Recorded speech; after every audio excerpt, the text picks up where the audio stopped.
જય અંબે, જય અટકેશ.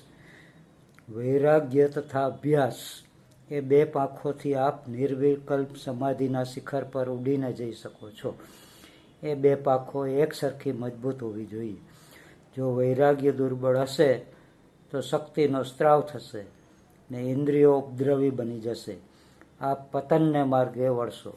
જો સાધનામાં ઢીલ કરશો તો પણ પતન જ થશે ને ફરી તે ગંભીર ધ્યાન તથા સમાધિને મેળવવું મુશ્કેલ બની જશે. સંસારી વ્યક્તિ બહુ જ કામોમાં મશગુલ હોવાને લીધે કોઈ વાર પોતાની સાધનામાં નિયમિત રહેતા નથી. એવી પરિસ્થિતિમાં સાધનાના બધા જ અંગો કરવાની જરૂર નથી.